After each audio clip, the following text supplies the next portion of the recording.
In this video, we will formulate the recommendations of the study.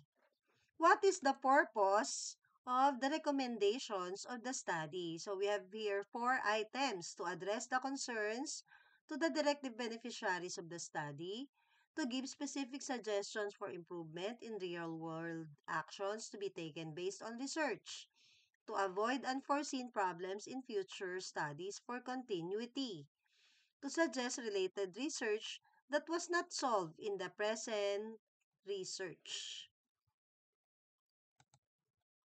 How do we formulate the recommendations of the study? What are the things that we need to remember? Recommendations of the study typically play a vital portion of a research study. Formulating recommendations is easy, provided the findings and conclusions have been fully explained and completed. Next, we have recommendations are based on the findings of the study. They should not be based on your own beliefs and biases. Relevance measures the degree to which a certain variable is related or useful to what is being talked about. So, kung ano yung mga variables na binanggit dun sa study, sa research natin, yun din yung bibigyan natin ng rekomendasyon at the end of our conduct of the study. The recommendations based on the findings and conclusions should be practical, workable, and achievable. So, kailangan yung mga sasabihin natin dun sa ating mga beneficiaries ay yung mga tunay at totoong makakatulong sa kanila so that our study or research will be practical, ayan, or applicable. Next, we have do not give recommendations that are not related to the current research. Each person to whom you should recommend should be itemized as in the summary of findings and conclusions. Marami yung nagkakamali dito sa summary of findings at conclusion. Kasi ang ginagaya nyo yung abstract, yung nasa unahan ng manuscript.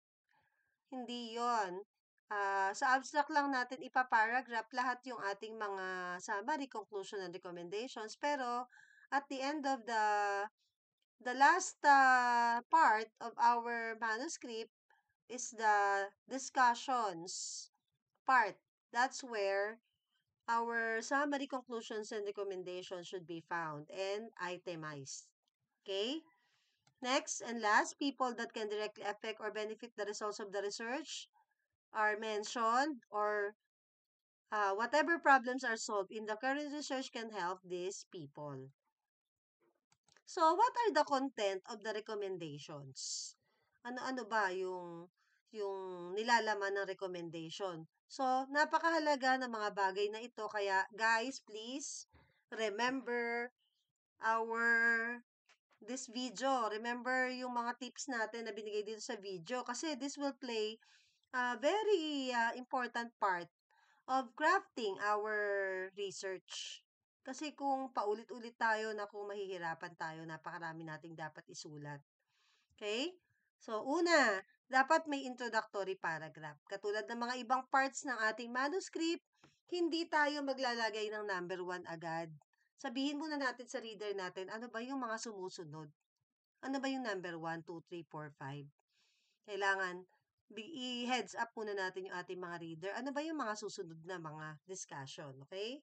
So, dapat may introductory paragraph. Next, ito na yung mga bibigyan natin ng rekomendasyon, okay? So, una, yung mga estudyante. The learner should be the first recipient of the recommendation. How the current research has seen students affected and avoid errors or challenges in the future in relation to the current research. Kailangan banggitin mo yon. What practical actions do they need to apply to correct what has been found out in the study? Kung nakita natin na masyadong nakaka-distract sa pag-aaral yung paggamit ng gadget, kailangan natin magrekomenda ng mga dapat na gawin in real life para makorek yung pagkakamali na yon in the future. Okay? Next naman natin, parents. So, pangalawa, lahat tayo pangalawa natin, parents. Okay? Item number 2. So, wala na tayong nakalagay na title na parents, kundi number 2 lang, the parents. Should be given warning and insights on how the current research can help parents to assist their children as students regarding the current study.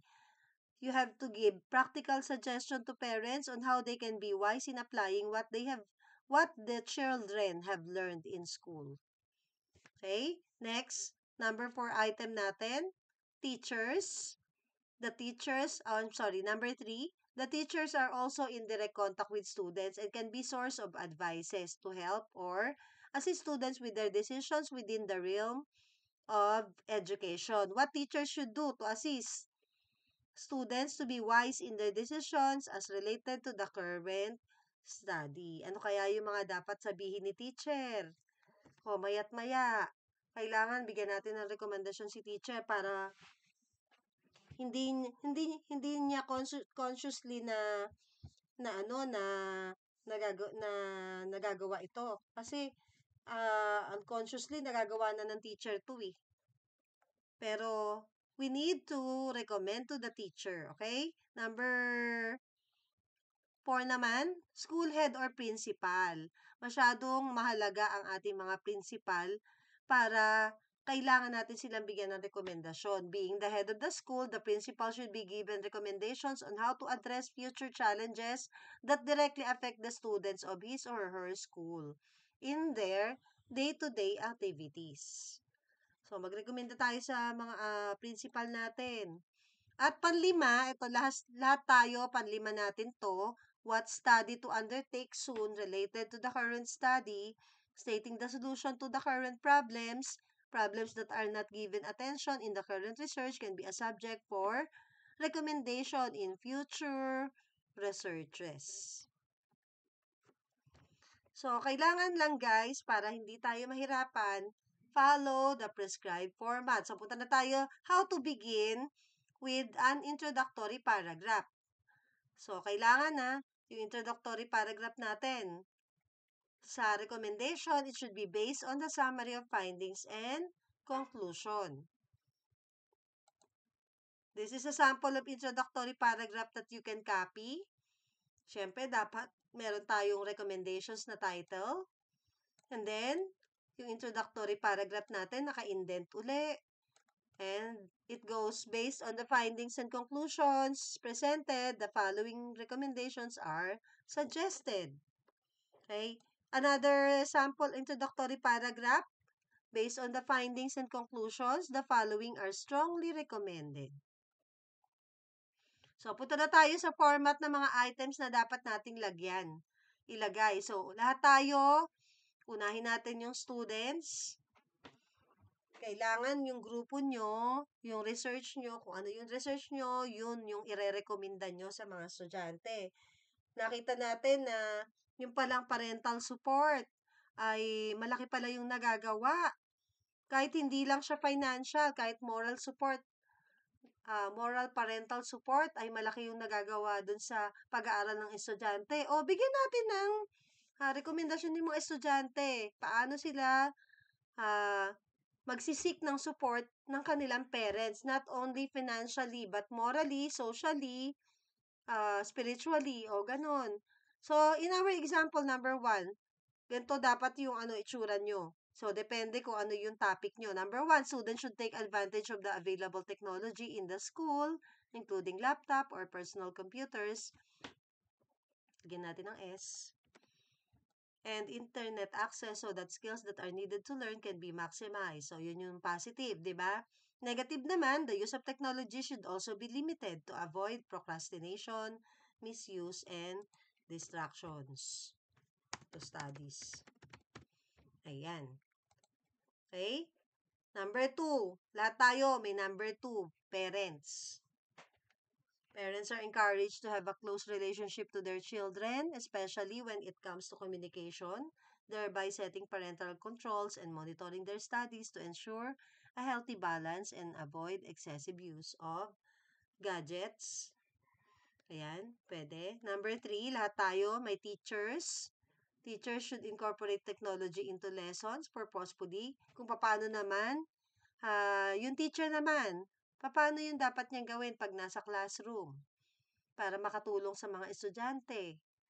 Without them knowing, alam nyo, yung mga teacher kasi nagtuturo lang pero hindi nila alam na tutulungan nila tayo sa ating mga desisyon sa buhay, kahit papano. Emphasizing its educational values and collaborating with parents to reinforce consistent guidelines for their technology at home and school. Okay? Lahat tayo may number 4 din. School administrators and heads should seek other solutions that may contribute to the improvement of skills of learners, including curricular activities that focus on skills enhancement or display of talents to encourage learners to strive for improved personality to prepare for future endeavors. So, sa makatwid, lahat ng mga tao na ito ay bibigyan natin ng rekomendasyon para sa ating mga estudyante. Kung ano man yung topic natin, kailangan for the betterment of the students ang ating irerekomenda sa kanila. Magbigay tayo ng mga practical na bagay na kailangan nilang gawin, specify natin. And lastly, future researchers. So, sa future researchers naman, ito yung mga estudyante na katulad ninyo sa mga susunod na taon. Ano yung irerekomenda nyo sa kanila na ngayon, ito yung research nyo, paano sila magpa-formulate or magka-craft ng kanilang research sa susunod. Ano kaya yung mga topic na bibigyan nyo ng rekomendasyon na mas magandang bigyan nila ng attention. So in this example, future researchers are urged to investigate the long-term effects of excessive gadget use on academic performances and mental health, explore innovative educational technologies that enhance learning without causing distraction, and develop guidelines and policies based on research findings to promote the responsible use of technology by using educational setting. Ayan. So, yun lang. Kailangan lang maging masunurin tayo, sundin yung format na pine-prescribe ni teacher para isang gawa lang natin, konti, minor lang yung ating mga correction. Thank you. See you again to our next lesson.